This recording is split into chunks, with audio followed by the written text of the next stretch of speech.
Assalamualaikum warahmatullahi taala wabarakatuh. Kenalkan, nama saya Muhammad Fatrafil Murani.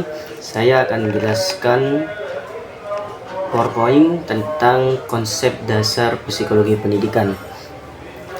Penjelasan ini saya ambil dari buku yang berjudul Psikologi Pendidikan karya Pak Ainul dan Bu Endah Tri Wisudaningsih.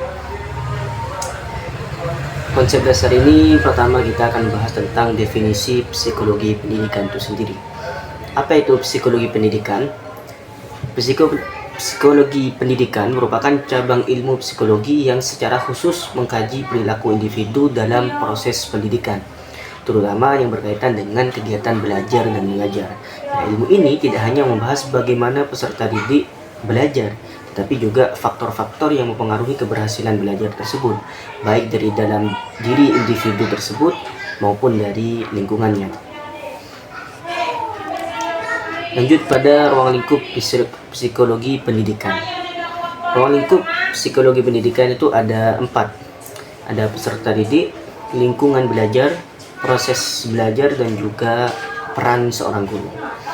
Ruang lingkup psikologi pendidikan mencakup berbagai aspek yang berkaitan dengan proses belajar mengajar serta perilaku individu dalam lingkungan pendidikan. Dalam buku tersebut dijelaskan bahwa psikologi pendidikan tidak hanya membahas satu sisi saja, tapi meliputi keseluruhan komponen dalam kegiatan pendidikan. Ruang lingkup tersebut mencakup beberapa hal utama, yaitu peserta didik sebagai individu yang memiliki karakteristik, kemampuan, dan perbedaan masing-masing. Selain itu, proses belajar juga menjadi bagian penting karena psikologi pendidikan berusaha memahami bagaimana seseorang belajar, mulai dari cara menerima informasi hingga mengolahnya menjadi pengetahuan. Selanjutnya, ruang lingkup psikologi pendidikan juga meliputi lingkungan belajar, baik lingkungan fisik maupun sosial, yang sangat mempengaruhi keberhasilan belajar. Tidak hanya itu, guru sebagai pendidik juga menjadi bagian penting dalam kajian ini, karena peran guru sangat menentukan strategi, metode, dan keberhasilan pembelajaran. Tujuan utama dari tujuan dan manfaat mempelajari psikologi pendidikan. Tujuan utama psikologi pendidikan adalah untuk memahami secara menyeluruh proses belajar mengajar serta berbagai aspek psikologis yang mempengaruhi keberhasilan belajar. Selain itu, psikologi pendidikan juga bertujuan untuk memberikan dasar teoritis dan praktis dalam merancang strategi pembelajaran yang efektif. Dengan memahami karakteristik peserta didik, guru dapat menyesuaikan metode pembelajaran sehingga proses pendidikan menjadi lebih optimal. Adapun manfaat mempelajari psikologi pendidikan adalah membantu pendidik dalam memahami perilaku, kebutuhan, dan perkembangan peserta didik, sehingga mampu menciptakan pembelajaran yang sesuai dan efektif.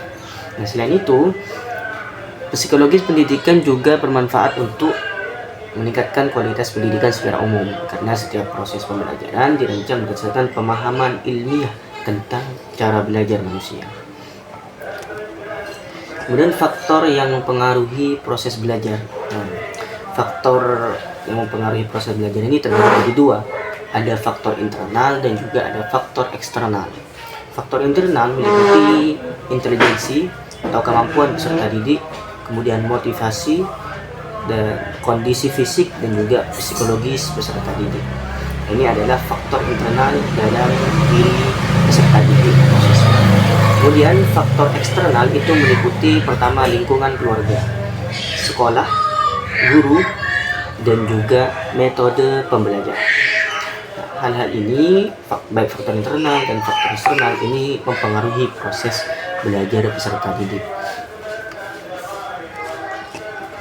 Kesimpulannya, psikologi pendidikan merupakan cabang ilmu psikologi yang mempelajari perilaku dan proses mental peserta didik dalam kegiatan belajar mengajar.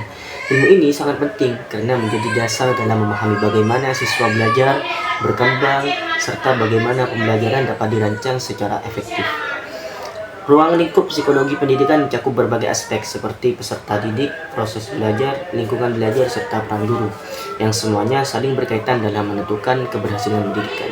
Selain itu, psikologi pendidikan juga bertujuan untuk membantu pendidik memahami karakteristik siswa dan merancang pembelajaran yang sesuai, sehingga proses belajar menjadi lebih optimal. Keberhasilan belajar sendiri dipengaruhi oleh dua faktor utama. Ini faktor internal dan juga faktor eksternal. Faktor internal itu seperti motivasi, minat, dan kemampuan, serta faktor eksternal seperti lingkungan, guru, dan metode pembelajaran. Dengan memperhatikan seluruh aspek tersebut, proses pendidikan dapat berjalan lebih efektif dan mampu mencapai tujuan yang kita harapkan. Sekian penjelasan dari PowerPoint yang sudah saya buat. Ini berdasarkan dari buku ini Psikologi Pendidikan karya Bapak Ainul dan juga Bu Endah Triwisudaningsih. Sekian dari kami. Apabila terdapat kesalahan, mohon maaf sebesar-besarnya. Dan Allah wa iyyakum ajmain. Wassalamualaikum warahmatullahi taala wabarakatuh.